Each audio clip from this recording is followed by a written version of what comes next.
Hello friend, good afternoon, welcome to your channel Crack WBTET primary interview related লক্ষ্যভেদ সিরিজের part 16 নিয়ে চলে এলাম তোমাদের সামনে।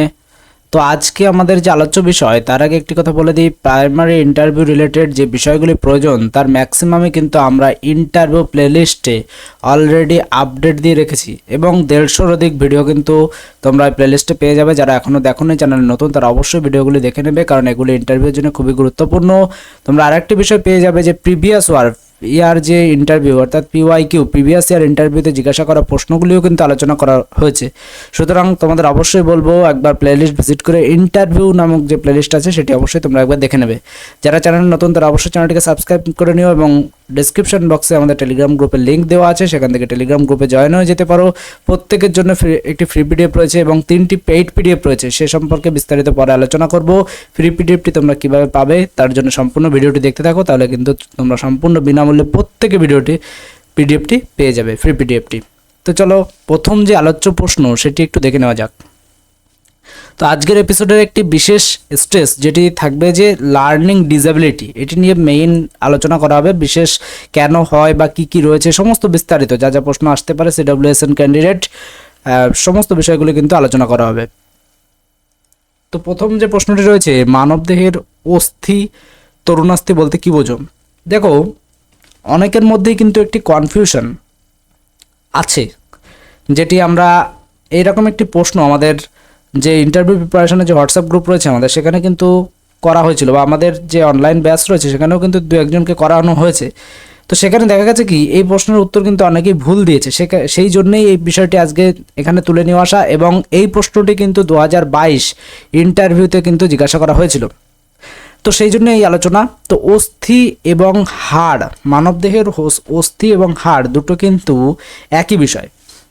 এবার একজন ক্যান্ডিডেটকে হঠাৎ করে জিজ্ঞাসা করা হয়েছে, বলুন তো একজন প্রাপ্তবয়স্ক মানুষের দেহে অস্থি সংখ্যা কটি? সে কিন্তু উত্তর দিতে পারেনি। কেন? কারণ 1 নম্বর বিষয় কিন্তু স্ট্রেস, তার মধ্যে কিন্তু স্ট্রেস কাজ করেছে। তো স্ট্রেস বিষয়টিকে কমাতে হবে। কোশ্চেন আমরা কিন্তু আমাদের চ্যানেলে যে ক্লাসগুলো করাই সেগুলো কিন্তু কোশ্চেন কম, কিন্তু ট্রিকগুলো শিখলে কোশ্চেন পারবে। কারণ ইন্টারভিউতে কিন্তু সিলেবাস নেই, যে কোনো জায়গা থেকে প্রশ্ন করতে পারে। তো প্রশ্ন নিজেকে করতে বাধ্য করতে হবে ইন্টারভিউয়ারকে, সেরকম টেকনিকভাবে উত্তর দিতে হবে। প্রত্যেকটি উত্তর ট্রিকই হওয়া চাই। যা মনে আসলো তাই বলে দিলাম এরকম কখনোই করা চলবে না। এই বিষয়টি কিন্তু বারবার বলছি, বারবার প্রতিটি ভিডিওতে বলে এসেছি, এটা কিন্তু একদম করবে না। তো এই যে অস্থি, তো এই অস্থি কাকে বলে সেটা একটু আমরা আলোচনা করি। অস্থিতিস্থাপক কঠিন ও দৃঢ় বৈশিষ্ট্য সম্পন্ন যোজক কলার রূপান্তরিত রূপকে বলে অস্থি। তো এখানে কিন্তু একটা বিষয় প্রত্যেককে আমি বলছি যে এই উত্তরটি দেওয়ার সাথে সাথে কিন্তু যোজক কলা কি এটি সম্পর্কে তোমার জন্য কিন্তু প্রশ্ন রেডি রয়েছে, প্রশ্ন করবেই। তো তোমাকে কিন্তু এই যোজক কলা সম্পর্কেও কিন্তু অবশ্যই জেনে নিয়ে তারপরে তোমাকে ইন্টারভিউ দিতে যেতে হবে। তো এখানে আমি প্রত্যেকটি বিষয় নিয়ে যদি আলোচনা করতে চাই তাহলে ভিডিওটা অনেক লম্বা হয়ে যাবে। আমি যে মেইন বিষয় সেটি নিয়ে আজকে আলোচনা করছি। তো অস্থি, তো এই অস্থি এবং হাড় কিন্তু একই জিনিস, এবং একজন প্রাপ্তবয়স্ক মানুষের শরীরে এই অস্থির যে সংখ্যা সেটি রয়েছে কিন্তু 206টি, অর্থাৎ 206টি কিন্তু হাড় একজন প্রাপ্তবয়স্ক মানুষের দেহে থাকে। এইবার সাথে সাথে একটি প্রশ্ন কিন্তু আসে যে শিশুদের দেহে কটি হাড় থাকে বলুন তো? তাহলে এখানে কিন্তু শিশুদের দেহে 300টি হাড় নিয়ে তারা জন্মায়, এবং পরবর্তীতে কিন্তু সেগুলি একের সাথে একটি বড় হওয়ার সাথে সাথে কিছু হাড় একত্রিত হয়ে এই 206টি হাড়ে কিন্তু পরিণত হয়। তো শিশুদের ক্ষেত্রে কিন্তু মোটামুটি তোমরা বলতে পারো যে 300টির কাছে হাড় নিয়ে তারা কিন্তু শিশুরা জন্মায়, এবং পরবর্তীতে এই হাড়গুলি জুড়তে জুড়তে 206টি হাড়ে এসে দাঁড়ায়। এখানে আরেকটি প্রশ্ন যে অস্থি, মানবদেহের সবচেয়ে বড় অস্থি বা সবচেয়ে বড় হাড়ের নাম কি? তো সবচেয়ে বড় হাড়ের নাম রয়েছে কিন্তু ফিমার। সবচেয়ে বড় হাড়ের নাম বা অস্থির নাম রয়েছে কিন্তু ফিমার। এটি কিন্তু সবচেয়ে বড় অস্থির নাম, এবং এটি কিন্তু মানবদের উরুতে অবস্থিত। তাহলে এর অবস্থান যদি বলা হয় তাহলে এটি কিন্তু মানবদের উরুতে অবস্থিত। তো এখানে আরেকটা প্রশ্ন চলে আসে যে সবচেয়ে ছোট হাড়ের নাম কি? তো সবচেয়ে ছোট হাড়ের নাম হচ্ছে কিন্তু স্টেপিস, যেটি কিন্তু কানে অবস্থিত। তো কানে অবস্থিত সবচেয়ে ছোট হাড় কিন্তু স্টেপিস। এটি কিন্তু বানান বিভিন্ন জায়গায় বিভিন্ন রকম থাকে, তোমরা এটি লিখতে পারো, অথবা তোমরা যদি চাও তো গুগলে একবার তোমরা চেক করে নিতে পারো। স্টেপিস, তো যেটি কানে অবস্থিত। তো এটি একটি ভেরি গুরুত্বপূর্ণ প্রশ্ন। এরপরে চলে আসি তরুণাস্থি। তো তরুণাস্থি কী জিনিস? তরুণাস্থি রয়েছে স্থিতিস্থাপক ও অপেক্ষাকৃত নরম বৈশিষ্ট্য সম্পন্ন যোজক কলার ভিন্ন রূপকে তরুণাস্থি বলে। তো একই সাথে কিন্তু তরুণাস্থির সংজ্ঞাও জেনে নিতে হবে যে স্থিতিস্থাপক ও অপেক্ষাকৃত নরম বৈশিষ্ট্য সম্পন্ন যোজক কলার ভিন্ন রূপকে তরুণাস্থি বলে। তো আমি কিন্তু বললাম, যদি কেউ এই অস্থির সংজ্ঞা বলার সময় এই যোজক কলা কথাটি উল্লেখ না করে তাহলে কিন্তু তার প্রশ্ন এখান থেকে হবে না, এবং এটি যদি উল্লেখ করে তার প্রশ্ন কিন্তু এখান থেকে হবে। আর সে যদি এই যোজক কলা সম্পর্কে পড়ে যায় তাহলে আরামসে তার সময়টি অতিবাহিত করতে পারবে, এবং ইন্টারভিউয়ার তো অবশ্যই বুঝতে পারবে যে এ তো সব কিছুই জানে। আসলে তো তোমার ট্রিকি অ্যান্সার তুমি করেছো, ট্রিকি অ্যান্সার তুমি ইন্টারভিউতে করেছো, তো এই বিষয়গুলোকে খেয়াল রাখতে হবে। তো যোজক কলা কাকে বলে তোমরা অবশ্যই কমেন্ট করে জানাও, যদি না জানো আমরা পরের ভিডিওতে আলোচনা করে দেবো। তো দেখো এখানে যে মেইন প্রশ্ন বলছিলাম যে একজন ছাত্রের লার্নিং ডিসঅ্যাবিলিটিগুলো কী কী, ডিসঅ্যাবিলিটিগুলি কী কী। তো এই লার্নিং ডিসঅ্যাবিলিটি বা শিক্ষা গ্রহণ সংক্রান্ত বিকার এক ধরনের স্নায়বিক ব্যাধি যা মস্তিষ্ক তথা তথ্য সঞ্চালন এবং তথ্য বিশ্লেষণ করার ক্ষমতাকে প্রভাবিত করে। তো তোমরা সবাই জানো যে এই যে লার্নিং ডিসঅ্যাবিলিটি সংক্রান্ত যারা এই সমস্ত শিক্ষার্থী আছে তারা কিন্তু ভালো করে পড়াশোনা করতে পারে না, বা বিভিন্ন রকমের ব্যতিক্রম তাদের দেখা যায়। তো কি রয়েছে, লার্নিং ডিসঅ্যাবিলিটিতে আক্রান্ত শিশু পড়তে, লিখতে, কথা বলা, শুনতে, তার মানে বুঝতে, গণিতের সমীকরণ বুঝতে অসুবিধা হয়, এবং এই ধরনের শিশু বোধশক্তি সংক্রান্ত সমস্যায় ভোগে। লার্নিং ডিসঅ্যাবিলিটি অনেক ধরনের হতে পারে, যেমন রয়েছে কিন্তু ডিসলেক্সিয়া, ডিসগ্রাফিয়া, ডিসক্যালকুলিয়া, ডিসগ্রাফিয়া। একই শিশুর বিভিন্ন ধরনের সমস্যা হতে পারে। তো এই যে বর্তমানে যে হলিস্টিক প্রোগ্রেস রিপোর্ট কার্ড অর্থাৎ এইচপিআরসির কোন সেকশানে তোমাকে জানাতে পারবে যে এই শিশুটি একটি লার্নিং ডিসঅ্যাবিলিটি রয়েছে, তোমরা কমেন্টে জানাও যে এইচপিআরসির কোন জায়গাটায় তোমাদের একটি জায়গা আছে নতুন চালু হয়েছে যে জায়গায় লিখে দিতে হবে যে তার এই লার্নিং ডিসঅ্যাবিলিটি রয়েছে, তাহলে সেই জায়গাটির নাম কি তোমরা অবশ্যই কমেন্টে কমেন্ট করো। তো এখানে লার্নিং ডিসঅ্যাবিলিটি হওয়ার যে কারণ রয়েছে সেগুলি আমরা একটু আলোচনা করি যে কেন, কারণটি কী। তো লার্নিং ডিসঅ্যাবিলিটি হওয়ার যে কারণ রয়েছে তার মধ্যে রয়েছে বিশেষজ্ঞদের মতে লার্নিং ডিসঅ্যাবিলিটি হওয়ার কোনো একটা সুস্পষ্ট বা বিশিষ্ট কারণ নেই। কিছু কারণ যার জন্য লার্নিং ডিসঅ্যাবিলিটি হতে পারে তার মধ্যে রয়েছে বংশগত কারণ, রয়েছে জন্মের পর বা জন্মের সময় বা জন্মের পরের অসুস্থতা রয়েছে, শিশুকালে ব্যাধি রয়েছে, পারিপার্শ্বিক কারণ রয়েছে, অন্যান্য কারণে রুগ্নতা বা অন্যান্য কারণে এটি কিন্তু হতে পারে। তো আমি মনে হয় যে যেহেতু একজন টিচার, তুমি একজন টিচার, উড বি টিচার, তো এই সমস্যাগুলি তোমাদের জানা প্রয়োজন, তাই আমি একটু বিস্তারিত আলোচনা করছি। তো বংশগত কারণ কি রয়েছে, যে দেখা গেছে যে শিশুদের মধ্যে লার্নিং ডিসঅ্যাবিলিটি হওয়ার সম্ভাবনা বেশি যাদের বাবা মায়ের এই ধরনের বিকার রয়েছে। তাহলে যাদের বাবা মা রয়েছে তাদের শিশুদের মধ্যে কিন্তু এ ধরনের হওয়ার সম্ভাবনা রয়েছে, হবে এরকম কিন্তু কোনো নেই, কিন্তু সম্ভাবনা রয়েছে। নেক্সট রয়েছে কি, জন্মের সময় বা জন্মের পরে অসুস্থতা। তো এখানে দেখো জন্মের সময় বা জন্মের পরে কোনো ধরনের রোগ বা আঘাত থেকে লার্নিং ডিসঅ্যাবিলিটি হতে পারে।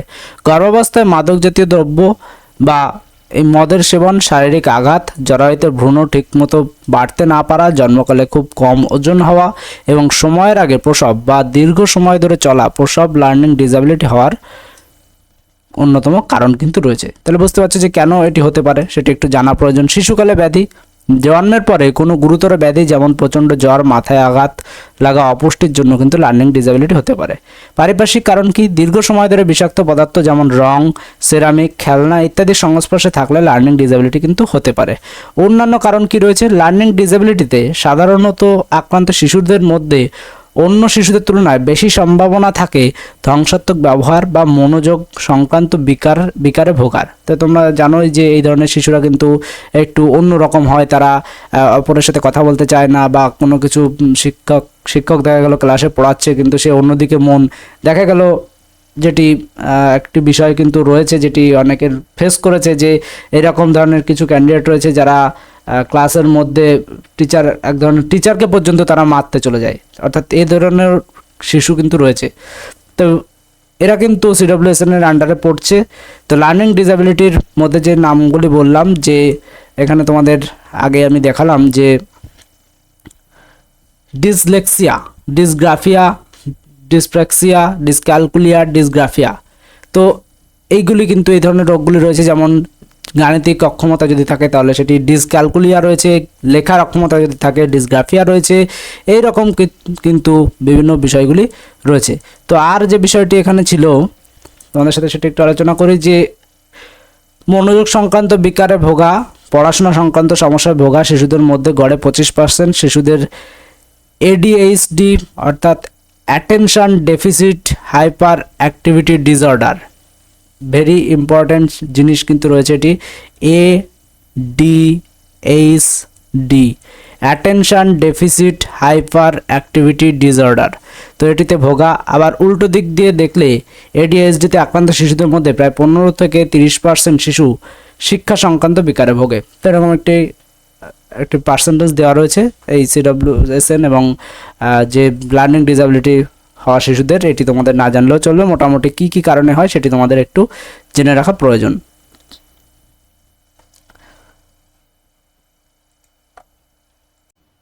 তো এখানে কিন্তু তিনটি যে রোগ, 3-4টি যে লার্নিং ডিসএবিলিটি রয়েছে, অর্থাৎ ডিসলেক্সিয়া, ডিসপ্রেক্সিয়া, ডিসক্যালকুলিয়া, ডিসগ্রাফিয়া। তো এই ডিসলেক্সিয়ার অ্যাকচুয়ালি কি? তো এই ডিসলেক্সিয়া যে রোগ, এই রোগটি কিন্তু বা যে পঠন অক্ষমতা এটি রয়েছে কিন্তু লিখতে ও বানান করতে অসুবিধা হয়। অর্থাৎ এই লার্নিং ডিসএবিলিটিতে যারা আক্রান্ত তাদের কিন্তু লিখতে বা বানান করতে তাদের কিন্তু অসুবিধা হয়। আর কি কি অসুবিধা হয় এই রোগের ক্ষেত্রে? একটা বা এই লক্ষণের ক্ষেত্রে যে এই লার্নিং ডিসএবিলিটির একটি লক্ষণ রয়েছে যে বি কে ডি লেখা বা ডি কে বি লেখা, এরকম ধরনের সমস্যা কিন্তু অনেক ছাত্রছাত্রীদের দেখা যায়। তো এটি কিন্তু এইটি যদি কোথাও দেখা যায় তাহলে কিন্তু সে এই ডিসলেক্সিয়ার মতো লার্নিং ডিসএবিলিটি কিন্তু তার মধ্যে রয়েছে। আর একটি কি, শব্দ মনে রাখতে বা দ্রুত মনে করতে অসুবিধায় পড়া, এইগুলো কিন্তু কোনো সপ্তাহের দিন বা সিকোয়েন্স এগুলি মনে রাখতে সমস্যা, এগুলি কিন্তু এই ডিসলেক্সিয়া, এই লার্নিং ডিসএবিলিটির তে এই সমস্যাগুলি কিন্তু হতে পারে। তো এরপরে আরেকটি যে বিষয় ডিসপ্রেক্সিয়া। তো ডিসপ্রেক্সিয়া কি জিনিস? তো ডিসপ্রেক্সিয়া কিন্তু বয়স ভেদে বিভিন্ন রকমের লক্ষণ কিন্তু হতে পারে। কীরকম? যদি ছোটদের ক্ষেত্রে বা শিশুদের ক্ষেত্রে যে লক্ষণগুলি হতে পারে, মোটর মাইলস্টোন দেরিতে পৌঁছানো। তো অর্থাৎ কি, যেমন এখানে কিন্তু হামাগুড়ি দেওয়া বা হাঁটা, এই যে হামাগুড়ি দেওয়া বা হাঁটা এই জাতীয় বিষয় কিন্তু দেরি হয়। অর্থাৎ কোনো শিক্ষার্থীর কেউ একই বয়সে রয়েছে, কেউ 2 বছর বয়সে রয়েছে বা 1 বছর বয়সে রয়েছে, কেউ যদি হামাগুড়ি দিতে পারছে আর একজন পারছে না, তাহলে কিন্তু তার মধ্যে এই ডিসপ্রেক্সিয়া এই ধরনের সমস্যা কিন্তু রয়েছে। পোশাক পরতে, পেন্সিল ধরতে অথবা বাসনপত্র ব্যবহার করতে সমস্যা হয় যাদের এই লার্নিং ডিসএবিলিটি রয়েছে। ঘন ঘন হোঁচট খাওয়া এবং খেলাধুলো করতে বা নতুন শারীরিক দক্ষতা শিখতে সমস্যা হওয়া, দেরি হওয়া, এই ধরনের সমস্যা কিন্তু এই ডিসপ্রেক্সিয়ার অন্তর্গত রয়েছে। আর প্রাপ্তবয়স্কদের মধ্যে কি রয়েছে? যেমন মোটর ভিত্তিক যেমন কাজ, যেমন কি গাড়ি চালানোর বা সরঞ্জাম ব্যবহার করা, এই সমস্ত শেখার ক্ষেত্রে কিন্তু কিছু অসুবিধা কিন্তু এই ডিসপ্রেক্সিয়া রোগের, এই ডিসপ্রেক্সিয়া যে লার্নিং ডিসএবিলিটি এগুলিতে কিন্তু দেখা যায়।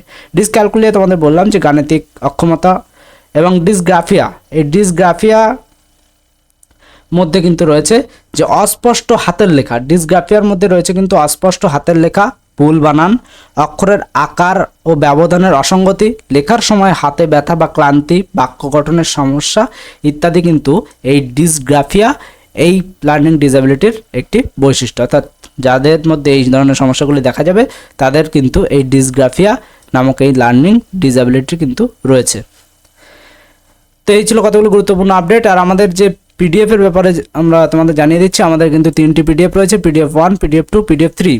এই PDF 1-এ যে বিষয় রয়েছে, অর্থাৎ প্রাইমারি ইন্টারভিউ প্রিপারেশনের জন্য মেইন যে ফোকাস, যে ইন্টারভিউ ভীতি এবং কিছু শারীরিক সমস্যা, এগুলি কিন্তু কাটানোর জন্য কিছু মেডিটেশন এবং মেডিসিন এগুলো তো দেওয়াই আছে। তো ওভারঅল ড্রেস কোড থেকে শুরু করে বডি ল্যাঙ্গুয়েজ উন্নতিকরণ সমস্ত গাইডেন্স কিন্তু এখানে পেয়ে যাবে। PDF 2-তে কিন্তু প্রিভিয়াস ইয়ার ইন্টারভিউতে যে সমস্ত প্রশ্ন জিজ্ঞাসা করা হয়েছে সেগুলো উত্তর সহ আলোচনা PDF 3-তে রয়েছে, এবং PDF 2-তে কিন্তু সমস্ত জিকে, অর্থাৎ তুমি যে এলাকায় রয়েছে সেখানকার রাজ্যসভা, লোকসভা, মন্ত্রিসভা, আসন, জাতীয় পতাকা, জাতীয় সঙ্গীত সবই কিন্তু এখানে আলোচনা করা রয়েছে। অর্থাৎ এটুকু বলতে পারি 3টি PDF যারা যদি ফলো করো তাহলে 99% কিন্তু তোমাদের প্রিপারেশন হয়ে যাবে। কমেন্টে কিন্তু তোমরা একটি লিঙ্ক পেয়ে যাবে, সেই লিঙ্কে ক্লিক করে সমস্ত ভিডিওর মাধ্যমে সমস্ত ডিটেলস দেওয়া আছে, সেগুলো দেখে নিতে পারো এবং কমেন্টে কিন্তু তোমরা ফিডব্যাক এবং রেটিং পেয়ে যাবে।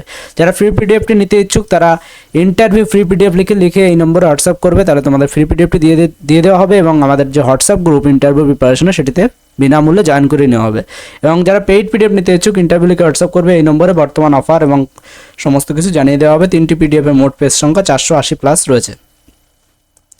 এরপরে একটি বিশেষ প্রশ্ন, একজন আদর্শ শিক্ষক কীভাবে চিনবে? তো এই প্রশ্নটি নিয়ে আজকে আর বিশেষভাবে আলোচনা করছি না। এই প্রশ্নটি ভেরি গুরুত্বপূর্ণ, কারণ তোমাদের যে কোনো প্রশ্নের উত্তরের মধ্যে কিন্তু এই মনোভাবগুলি কিন্তু থাকতে হবে এবং বারবার এটি আলোচনা করেছি যে বিষয় জ্ঞানের গভীরতা, সহানুভূতিশীলতা, শিক্ষার্থীদের মূল্যায়ন করার ক্ষমতা, শিক্ষার্থীদের প্রেরণাদান, ব্যক্তিত্ব, নেতৃত্ব দান, এই গুণগুলি কিন্তু থাকতে হবে। তো বারবার আলোচনা করেছি, তবুও কিন্তু এটি তোমাদের যাতে মনে করিয়ে দিতে পারি সেই জন্য কিন্তু বারবার এটিকে আমি তোমাদের সামনে শেয়ার করি। কর্পোরাল পানিশমেন্ট বলতে কী বোঝো? তো এখানে কর্পোরাল পানিশমেন্ট বলতে কী বোঝো, সংবিধানে কত নম্বর ধারা এটি দেওয়া রয়েছে? তো এখানে কর্পোরাল পানিশমেন্ট হলো দৈহিক শাস্তি।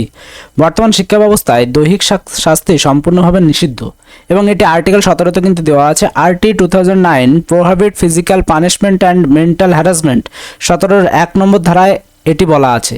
ইট মেক্স পানিশেবল অফেন্স, এটি কিন্তু 17-র 2 নম্বর ধারায় বলা আছে। তাহলে কর্পোরাল পানিশমেন্ট বলতে কী বোঝো যদি জিজ্ঞাসা করা হয়, তাহলে তোমাদের বলতে হবে কর্পোরাল পানিশমেন্ট হলো দৈহিক শাস্তি, যেটি বর্তমান শিক্ষা ব্যবস্থায় কিন্তু সম্পূর্ণভাবে নিষিদ্ধ এবং এটি সম্পূর্ণ সংবিধানের 17 নম্বর ধারায় দেওয়া আছে। RT 2009 prohibit physical punishment and mental harassment, এটি কিন্তু 17-র 1 নম্বর দেওয়া আছে। 17-র 1 নম্বর ধারায় এটি রয়েছে এবং ইট মেক্স পানিশেবল অফেন্স, এটি কিন্তু 17-র 2 নম্বর ধারায় কিন্তু 2 নম্বর আর্টিকেলে কিন্তু এটি দেওয়া আছে। তো এটি জিজ্ঞাসা করলে কিন্তু সুন্দরভাবে তোমাদের এটি বলে দিতে হবে। তো এই বিষয়টি কিন্তু তোমাদের মাথায় রাখতে হবে। তো এই ছিল আজকে গুরুত্বপূর্ণ আপডেট। ভিডিওটি ভালো লাগলে বন্ধুদের মাঝে শেয়ার করে দিও। চ্যানেল নতুন হলে চ্যানেলটিকে সাবস্ক্রাইব করে রাখো এই ধরনের আপডেট প্রতিনিয়ত পাওয়ার জন্য। তোমরা চ্যানেলের সঙ্গে যুক্ত থাকো। Thank you.